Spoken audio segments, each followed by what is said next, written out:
بسم الله الرحمن الرحيم. الحمد لله والصلاة والسلام على رسول الله. أهلا بكم ومرحبا بكم مع الإسلام ببساطة. أنا أحاول أن أبسط الإسلام للمسلمين ولعلهم يستعملوا هذا المنهج لإيصال الإسلام لغير المسلمين، وإن بقي في العمر قدرة إن شاء الله وهمة وإخلاص إن شاء الله النية، أسأل الله سبحانه وتعالى أن ييسر أني أسجل نفس البرنامج بس باللغة الإنجليزية لغير المسلمين. طيب، كيف أشرح الإسلام ببساطة؟ أنا شخصيا أحب أن أشرح الإسلام ببساطة من مداخل، أسميها مدخل. المدخل الأول هو ما هي أهداف الإسلام، وشرحتها أهداف الإسلام ومنها فهمنا ما هو الإسلام. مدخل آخر نستطيع أن نفهم منه الإسلام ببساطة هو مدخل القرآن، مدخل القرآن، ونتعرف على الإسلام كله من مدخل القرآن، لأن القرآن غطى الإسلام. طبعا نتكلم عن كل الأساسيات، تفاصيل غطتها السيرة والسنة، لكن الأساسيات التي يحتاجها الناس المسلمين وغير المسلمين كلها غطاها القرآن. كل الأساسيات، ما في، اسمعوا، ما في ولا شيء من الأساسيات لم يغطه القرآن. السنة جاءت مفصلة مكملة، لكن لم تأتي بشيء من الأساسيات غير موجود في القرآن. طيب، كيف نفهم الإسلام من خلال القرآن؟ نفهمه من خلال الأبواب.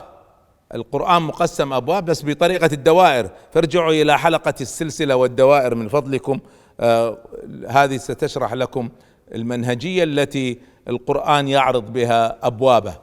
فالباب الأول تحدثنا عنه وهو باب الله عز وجل. نحن الآن في الباب الثاني، باب عالم الغيب والشهادة. في عالم الغيب 4 فصول. الفصل الأول تحدثنا عنه وهو فصل الملائكة. الفصل الثاني وهو فصل الجن، وحببت أن أؤكد على معنى قبل أن ننتقل للفصل الثالث والرابع، وهو أن الجن هذا عالم موجود، والله سبحانه وتعالى لأننا نؤمن أن الله قدير فهو قدير أن يخلق هذا العالم، والله سبحانه وتعالى علمنا ما نحتاج عن هذا العالم، ما نحتاج زيادة. يعني أي شيء زيادة غير هذا ما نحتاج نروح ندور ونفصل ونبحث عن تفاصيل هذه المسألة. كل اللي نحتاجه، كل الذي نحتاجه موجود في القرآن والسنة. الآن القرآن والسنة علمتنا أن هذا الجني ما عنده سيطرة على الإنسان، ما يستطيع يسيطر. لا يوجد صحيح حديث واحد صحيح في تلبس الجن بالإنس، لا، ولا حديث. جميع الأحاديث إما ضعيفة أو مختلف على صحتها. العقيدة ما تؤخذ من المختلف عليه، العقيدة من العقد، من التأكد، ما تؤخذ من شيء مختلف عليه، ما تؤخذ من حديث حسن ولا ضعيف. هذا ممكن بعض الناس تساهلوا قالوا يؤخذ في فضائل الأعمال، ما حد يأخذ في العقيدة نفسها. العقيدة تبنى على الصحيح، فإذا انسوا الأحاديث. طبعا بس إشارة سريعة، إن بعض الناس قالوا نعم يتلبس الجن بالإنس، والدليل عن آية الربا لا يقومون إلا كما يقوم الذي يتخبطه الشيطان من المس. لا لا، حتى هذه.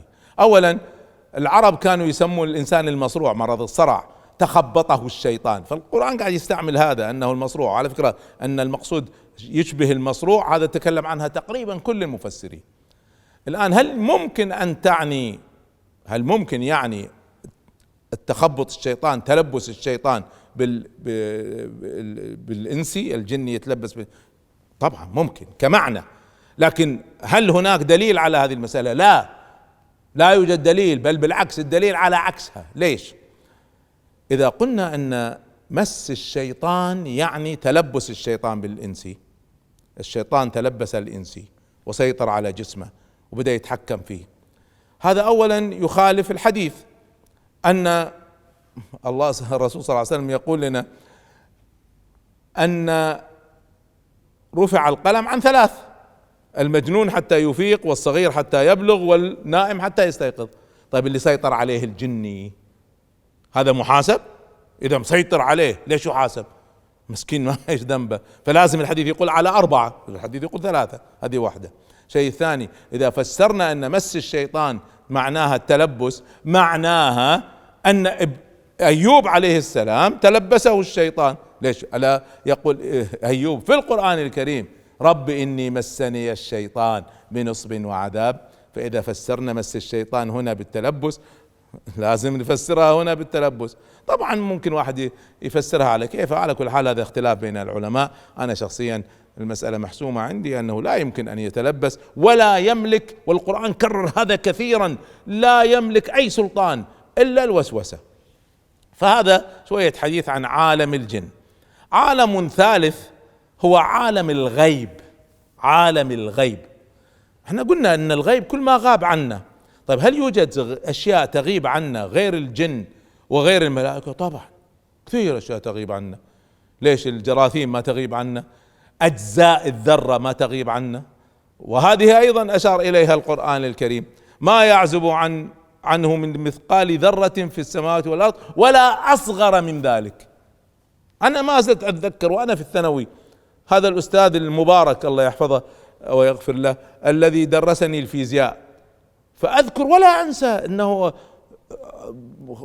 لما ذكر الآية يعني خلاص دهشت. الآية تتكلم عن اصغر من الذرة. العرب كانوا يسموا اصغر شيء يرى الذرة، او ممكن ان يرى الذرة. فالقرآن يقول لهم: اسمعوا، هذا الذي انتم تسموه اصغر شيء يرى في بعد اصغر منه كمان، لا يمكن ان ترونه بطريقتكم التقليدية هذه. واحنا اليوم اكتشفنا اجزاء، وكل يوم قاعد نكتشف اجزاء. يعني اكتشفنا البروتون والنيوترون بعدين اكتشفنا الجاما ريز وغيرها، وبعدين مؤخرا اكتشفوا الكوارك، وبعدين بعد الكوارك اكتشفوا البوسون، وفي ناس ما سمعوا في الكلام هذا كله، ووارد ان يكتشفوا اشياء اخرى. هذا غيب، هذا كله عالم غيب. لا تتخيلوا انكم الوحيدين في الدنيا، هذا كل اجزاء بسبب صغرها تخفى عنكم. ايضا من عالم الغيب هذه القدرات الغريبة التي تجري وهي غيب بالنسبة لنا، مثل عالم السحر. عالم السحر، احب ان اشير اشارة هنا ان السحر اول شيء مذكور في القرآن الكريم، وهذا السحر المذكور في القرآن مذكور على انه علم اسمه علم السحر. السحر ليس قدرة عند الساحر، ما في ساحر عنده قدرة اسمها السحر. السحر علم يتعلمه الناس، وهذا مذكور في القرآن 4 مرات، مذكور أنه علم. في قصة هاروت وماروت: يعلمان الناس السحر وما يعلمان من أحد ويتعلمون منه. الله سبحانه وتعالى قاعد يكرر لكم أنه علم علم علم. تجي تقولوا لي هو قدرة عند الساحر؟ لا، هي ليست قدرة. أيضا القرآن قال لنا: اسمعوا، ترى هذا ما هو حقيقة، هذا كله خيال، أنتم تتخيلوه، ما له حقيقة، ما في حقيقة للسحر. يقول الله سبحانه وتعالى: فخيل إليه من سحرهم أنها تسعى. بعدين علمنا كيف نتعامل مع هذا العالم. فيا بنتي ولا يا أختي، ما في واحد مسحور، ما في مسحور، هو ما يسحر الإنسان. ماذا يسحر؟ يسحر ما يراه الإنسان. هذا في القرآن الكريم، احنا قاعد نتكلم عن القرآن. فسحروا، ما قال فسحروا الناس، قال فسحروا أعين الناس. استعملوا القرآن، الله يرضى عليكم. تروحوا لي لأحاديث ضعيفة ولا موضوعة، ولا تروحوا لي لقصص وفلانة قالت وفلان قال، وتتركوا القرآن. وعلى فكرة هذا منهج عقائدي معروف، أن السحر خيال، وأن السحر يقع على العين ولا يقع على الإنسان. على كل حال، فإذا هناك عالم كبير اسمه عالم الغيب، يدخل في كل الأشياء التي تغيب عنا والقدرات التي تغيب عنا. الفصل الأخير في هذا الباب، باب عالم الغيب والشهادة، هو الشهادة. الشهادة هي الأمور التي نشاهدها، الأمور التي نشاهدها. طيب يعني الغيب الأمور التي تغيب عنا، الإعجاز فيها واضح، لكن الشهادة ما المعجز في الأمور اللي أنا أشاهدها؟ حتى يقول الله سبحانه وتعالى أنه هو عالم الشهادة، ما يعرف الشهادة غيره. أنا أعطيكم إياها من خلال مثالين، مثال قريب ومثال بعيد. خذوا الآن بالليل أنتم ترون نجم من النجوم، أو في النهار ترون الشمس. احنا الآن نرى الشمس ونراها في هذا المكان، لكن هل هي فعلا في هذا المكان؟ هذا الذي نراه.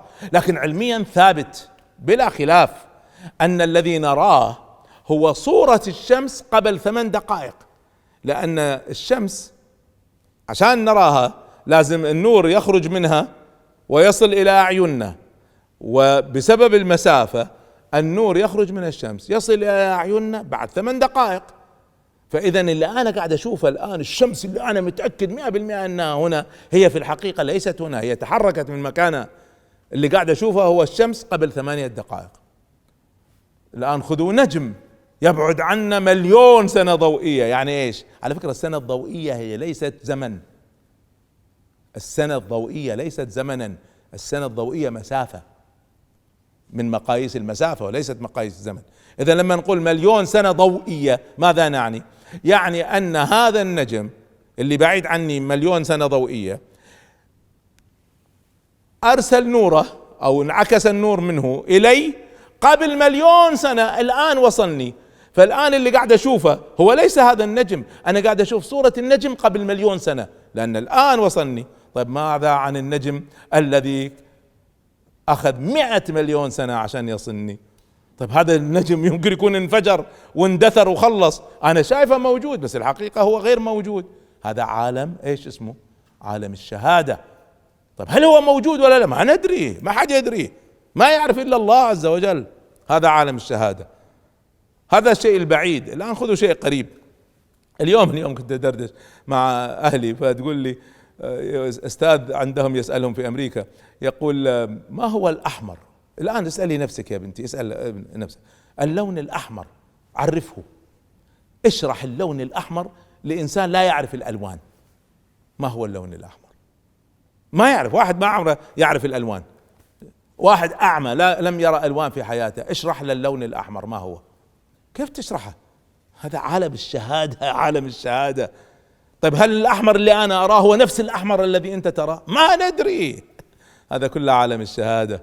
فالله سبحانه وتعالى هو الوحيد عالم الغيب وعالم الشهادة، فالقرآن مليء بالحديث عن مثل هذه المسائل. هذا كان الباب الرئيسي الثاني، باب عالم الغيب والشهادة. في الحلقة القادمة بإذن الله نتحدث عن الباب الثالث من القرآن الكريم. استودعكم الله والسلام عليكم ورحمة الله.